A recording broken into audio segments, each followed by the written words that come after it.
Olá, sejam todos bem-vindos a mais um vídeo. Primeiro eu quero pedir para você deixar aquele like, aquele joinha, que é para incentivar o nosso trabalho. Ative o sino das notificações para que todas as vezes que eu colocar no canal um novo vídeo, você ser lembrado. E também deixe o seu comentário, compartilhe com seus amigos, que é para nos incentivar. O tema de hoje será o mundo espiritual umbandista, que é seguindo, digamos assim, a mesma lógica do vídeo anterior, que foi o reino de Aruanda, tá certo? Hoje aqui tá chovendo, ontem a noite inteira chovendo, hoje também o dia inteiro, está fazendo um frio muito gostoso, por isso que eu tô aqui, ó.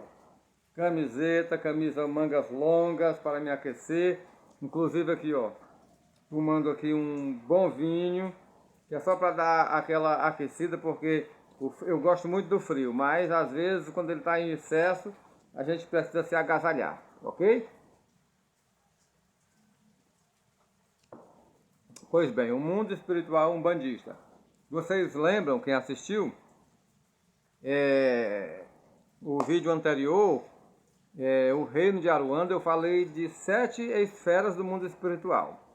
A primeira esfera, que está abaixo do nosso planeta, é a mais próxima do nosso planeta, é o reino da Quiumbanda. Isso na linguagem umbandista, porque na linguagem de outras religiões é o inferno. Lá é um local onde existe prantos e ranger de dentes. É um local de intenso calor. Realmente é um sofrimento. É um sofrimento terrível. E as pessoas que foram para lá foram as pessoas que tinham dívidas espirituais muito grandes, cometeram muitas maldades. No vídeo anterior eu falei que Jesus, quando Jesus morreu, ele foi até lá resgatar as almas que estavam aprisionadas desde o tempo do dilúvio. E na religião umbandista, as entidades que são responsáveis por fazer esse resgate são Exu e Ogum. Mas para isso é necessário que o espírito se arrependa. O espírito está lá, está sofrendo. Então, quando ele se arrepende, o seu grito de clamor é ouvido na esfera superior. Aí, então, Exu de Lei e Ogum entram lá e resgatam aquele espírito. Quando o espírito sai de lá, ele vai para onde? Ele vai para a segunda esfera do mundo espiritual. Na segunda esfera existem os hospitais espirituais, onde os doutores, os médicos do astral vão cuidar daquele espírito. E nem todos que estão lá nos hospitais vieram também do reino da Quiumbanda, não. Muitas vezes a pessoa morre, tem um desencarne assim muito sofrido devido a doenças, ou morreram de desastre, ou foram assassinadas, ou cometeram o suicídio. Muitas vezes eles vão direto para a segunda esfera. São recolhidos pelos espíritos, os espíritos de luz, pelos médicos do astral e levados para lá. Então, quando eles terminam o seu tratamento, aí eles sobem para a terceira esfera. A terceira esfera do mundo espiritual é um local muito parecido com a Terra. Segundo os videntes, grandes médiuns videntes, lá é igual ao planeta Terra. Lá tem cachoeiras, rios, lagos, montanhas, planícies, grandes florestas, mares. E lá eles vivem como aqui na Terra. Mas tem uma questão, que cada um forma o seu próprio santuário, de acordo com a sua fé. Quem foi católico forma o santuário católico. Quem foi umbandista forma o santuário umbandista. Quem foi budista forma o santuário budista. Porque eles têm a missão de orientar os adeptos e os sacerdotes da sua respectiva religião aqui na face da terra. Eles cuidam do destino da sua religião. Então, o santuário sagrado da Umbanda é o reino de Aruanda, onde vivem nossos mentores que se manifestam nos terreiros. Aqui eu tenho uma passagem da Bíblia, São Lucas, capítulo 16, versículo 19 ao versículo 31. que conta a história do rico, não era? Que vivia gozando de todos os prazeres, mesa farta, e havia também um homem muito pobre chamado Lázaro. Ele comia as migalhas que caía da mesa daquele homem. Olha só, as sobras da comida que as pessoas geralmente dão aos cães, quem comia era aquele pobre.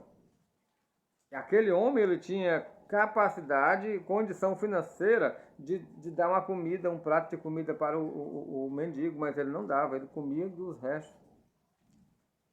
Aí aconteceu que eles desencarnaram e o pobre mendigo foi para o paraíso, onde está Abraão, o pai Abraão. O paraíso, né? O reino de Deus, chamado por Jesus Cristo, mas na linguagem umbandista é o reino de Abatalá. Então ele foi para lá, o pobre. E o rico, ele foi para a primeira esfera do mundo espiritual, que a gente chama de reino da Quiumbanda, que a Bíblia chama de inferno. Mas ele foi para lá não é porque ele era rico, não, é porque ele era caniquê. Caniquê no dialeto significa mão fechada, mão de vaca, suvina, pessoa mesquinha. Então ele não fazia caridade, não ajudava o próximo, por isso ele foi para lá. Aí, quando ele estava no sofrimento, na angústia, ele clamou ao Lázaro, né? Lázaro, pede ao pai Abraão que molhe pelo menos uma esponja e coloque umas gotas de água aqui para aliviar aqui minha garganta, porque aqui é muito quente, eu estou sofrendo muito. E qual foi a resposta? Não existe uma passagem daqui para aí, nem daí para cá. Olha só. Aí a falsa interpretação chega à seguinte conclusão: quem está no inferno nunca vai sair de lá. Mas não é verdade, até porque Jesus foi lá para resgatar as almas que estavam aprisionadas, né, desde o tempo do dilúvio. Mas não existe uma passagem direta do reino da Quiumbanda para o reino de Abatalá. Saiu de lá, vai direto para lá. Não, são degraus. É como uma escada, você vai subir uma escada, você tem que subir do degrau mais baixo, né? Depois para o segundo degrau, terceiro degrau, até chegar no último. Assim é o mundo espiritual. Os quiumbas, minha gente, os espíritos malévolos, os zombeteiros e outros nomes que queiram dar, eles são espíritos revoltados, são espíritos que não têm, assim, como é que eu posso dizer, a benevolência, eles não aceitam o perdão, não aceitam, não perdoam e nem se arrependem do que fizeram. Por isso que eles estão nas trevas. No templo de Umbanda, eu já disse, mas nunca é demais repetir, é preciso que tenha uma tronqueira de Exu, tenha Ogum e Exu, como diz aqui no Ceará, na ronda, para evitar a invasão dos quiumbas. Quando se vai fazer uma sessão umbandista, uma gira de Umbanda, ou uma sessão de Umbanda, ou uma baia, como queira chamar, é preciso muita concentração, é preciso afirmar Exu, afirmar Ogum, defumar, fazer prece de abertura, que era para depois começar, para evitar a invasão desses, digamos assim, desses intrusos que a gente chama de marginais do plano astral. No plano astral existem guerras, lutas terríveis entre os marginais do astral e os policiais do astral, que são Exu e Ogum. Quando o marginal é acorrentado, ele é preso dentro da primeira esfera. Fica acorrentado lá preso. Mas eu já disse e vou repetir, tem muita gente que trabalha com o quiumba. O quiumba é doutrinado, assentado, afirmado, e o quiumba vai trabalhar sob o domínio do Exu da casa. Aí assim um dia ele vai evoluir, porque todos os espíritos evoluem. O que é que eu posso dizer mais? Como o tema é o mundo espiritual umbandista, aí eu vou falar também da árvore genealógica, que tem tudo a ver com o assunto, né?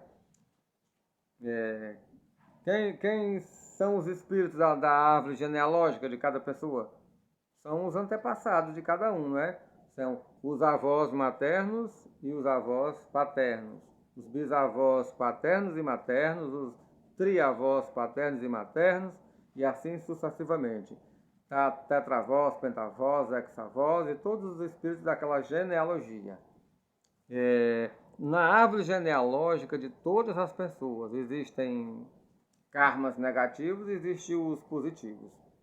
A gente, na verdade, a gente não consegue saber tudo que os nossos antepassados fizeram. A gente pode supor. Teve espíritos de luz que vieram à Terra, que pertencem à nossa genealogia, mas teve aqueles também perturbados, digamos assim. Né? Ninguém sabe o que aconteceu.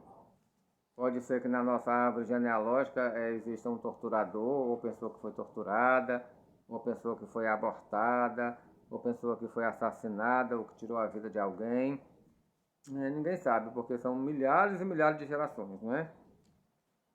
E aí eu quero falar da importância de render homenagens, de orar pelos antepassados. Eu tenho até aqui uma plantinha que eu tirei, simbolizando uma árvore. Olha só, não é uma árvore, é uma planta pequena.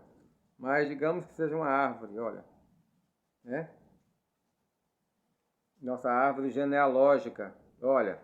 As raízes são os nossos antepassados, simbolizam os nossos antepassados. O tronco simbolizam o pai e a mãe. Os galhos e frutos simbolizam os filhos. Olha, para que uma raiz, a raiz de uma árvore, digamos assim, para que uma árvore dê bons frutos é necessário que a raiz esteja bem adubada, não é? Regada, para que ela cresça e produza bons frutos. Da mesma forma, nós devemos regar a nossa árvore genealógica, as nossas raízes com orações, para que elas se fixem, olha só, se fixem no solo de Deus. Olha aqui, ó. Aqui é um vasinho, né? Do solo de Deus. Quando ela se fixa aqui, olha, no solo de Deus, ela vai absorver os nutrientes, né? Então, nesse simbolismo, né? A terra está simbolizando Deus, as raízes dos nossos antepassados, o tronco, o papai e a mamãe, e aqui os galhos e frutos são os filhos. Quanto mais nutrientes as raízes receberem, maior vai ficar a árvore e melhores frutos elas vão produzir. Então é importante regar, adubar as nossas raízes, que são os nossos antepassados, com orações para que eles estejam fixados no solo de Deus, ou seja, no mundo espiritual elevado. E isso vai se refletir na nossa descendência. Quando a gente deixa de cultuar os antepassados, a gente gera muito karma negativo. Esse karma negativo pode se materializar em uma doença, em vícios, desilusões sentimentais, desarmonia no lar, dificuldade financeira e tantos outros problemas. Então é importante cultuar os antepassados, que todas as religiões fazem. O shintoísmo do Japão, eles cultuam os antepassados. Na Nigéria, na África também, território nigeriano, eles cultuam os seus antepassados. A Umbanda é uma religião também de culto aos antepassados. Nossos guias, né? Os nossos pretos velhos, nossos caboclos, são nossos antepassados. E os antepassados são tão importantes que os 3 evangelhos, com exceção do Evangelho de São João, os demais evangelhos de Mateus, Marcos e Lucas, começam com a árvore genealógica de Jesus. Consultem lá. Assim que você abrir o Evangelho de Lucas, Mateus e Marcos, vai estar lá a árvore genealógica de Jesus. São, olha, muitas e muitas e muitas gerações de espíritos. Nossos antepassados são nossas raízes. Nós herdamos dos antepassados não apenas a genética, digamos assim, a cor dos olhos, traços na fisionomia. Não é apenas isso, nós herdamos também traços psicológicos e herdamos também muita coisa espiritual. Vocês observem que às vezes uma criança nasce e parece com quem? Com o avô. É assim? A gente diz, ou é a cara do avô, é a cara da avó. Às vezes até um gesto, eu não sabia, por exemplo, que o meu pai tinha um gesto, a minha avó tinha um gesto de sentar e fazer assim, ó. Ficar assim. Eu costumava fazer isso, não sabia de onde é que vinha isso. Porque eu não tinha muito contato com a minha avó, fui conhecer minha avó, ela já só vi ela uma vez, quando eu tinha 8 anos, só fui ver ela depois de bem adulto. Era muito longe, muito distante, era difícil acesso nessa época. Vocês entenderam como é? Então é importante cultuar os antepassados, ter um oratório em casa para acender uma vela, rezar um terço. Isso num ritual mais simples, que é de tradição católica, mas na Umbanda se coloca incenso, se coloca água, se coloca uma rosa e se reza para os antepassados, pedindo a proteção dos antepassados. Os antepassados, o que é que eles querem de nós? Eles querem justamente essa reverência, porque nós estamos aqui graças a eles. Não há outra explicação para a gente estar aqui. Foi Deus que deu a vida, mas deu através deles. Entendeu? Então, é muito importante a gente ter a noção do que seja o mundo espiritual e, particularmente, de acordo com a visão do umbandista, se você é umbandista. É importante a gente estudar, é importante a gente se aprimorar, é importante a gente conhecer o culto, conhecer a religião que a gente professa, a religião que a gente pratica, tá certo? Existe um banho muito bom que você pode fazer com 21 raízes, viu? 21 raízes, mas tome cuidado. Você deve saber qual tipo de raiz vai botar. Uma certa vez, uma amiga minha de muitos anos, ela pegou 21 raízes e fez um banho. Quando ela tomou o banho, ela disse que ficou toda cheia de coceira, com manchas vermelhas no corpo. Então ela achou que aquele banho tinha tirado uma macumba, foi a feitiçaria que estava dentro dela. Ela me chamou para rezar nela e eu perguntei quais foram as raízes. Aí ela começou a dizer, botei raiz de vassourinha, botei uma raiz de mangueira, uma raiz de cajueiro, uma raiz de mamona. Aí disse, botei uma raiz de comigo ninguém pode. Aí eu digo, opa, pois é, a causa desses sintomas aí que você está sentindo é uma alergia intoxicada devido à raiz da comigo ninguém pode. Se ela tivesse botado um pedacinho, provavelmente teria dado aquele efeito negativo. Mas eu perguntei, você colocou muito? Ela coloquei bastante. Eu acho que ela pensou, não, comigo ninguém pode, né? Eu vou botar porque comigo ninguém pode. Eu vou tomar o banho da raiz. Entendeu? Se fosse uma pessoa mais intencionada, tinha dito, é um feitiço, vamos desmanchar e aí ia ganhar dinheiro. Mas aí eu diagnostiquei a causa, que foi o comigo ninguém pode. Então, a gente quando vai usar as coisas deve saber. Então, eu vou dar aqui o nome de 21 raízes. Você pode colocar uma raiz de coqueiro, uma raiz de cajueiro, uma raiz de mangueira, uma raiz de mamona, uma raiz de peão roxo, uma raiz de vassourinha, uma raiz de pitanga, uma raiz de guabiraba, uma raiz de manjericão, uma raiz de alfavaca, uma raiz de... Você conta 21 raízes. Raiz de fruta, de fruteiras, né? Se você tem um pé de jaca, tira pé de fruta de conde, você tira uma raiz. Se você tem uma raiz de mamoeiro, pode colocar um pedacinho de raiz de mamoeiro. Se você tem um pé no seu quintal, um pé de abacate, um abacateiro, você vai lá e tira uma raiz. São 21 raízes. Você lava e coloca dentro de uma panela. Aí coloca água e tampa a panela. Pode ser uma panela de barro, um pote. Se não tiver, pode ser uma panela de alumínio mesmo. Até um balde de plástico. Aí coloca as raízes, coloca água e cobre. 3 dias. Com 3 dias você vai usar esse banho. Você vai tomar da cabeça aos pés. Esse serve para poder retirar feitiço, mandinga, olho grande, praga. Como eu falei do simbolismo da raiz, que simboliza os nossos antepassados, você vai lá, coloca um copo de água, um incenso, uma vela e reza seus antepassados. Antepassados, muito obrigado. Agradeço todos os espíritos da minha árvore genealógica. Obrigado por tudo, por todos os benefícios, pela vossa bondade. Obrigado por eu estar aqui.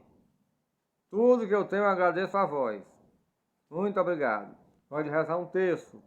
Se não quiser rezar um terço, reza 3 Pai Nosso, 3 Ave Maria, um Glória ao Pai.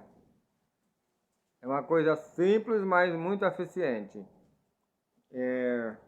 Para finalizar, eu quero pedir mais uma vez que você dê o like, que você compartilhe, que você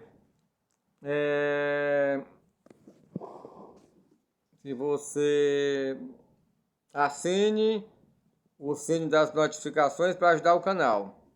Tá certo? Saravá a todos. Até a próxima.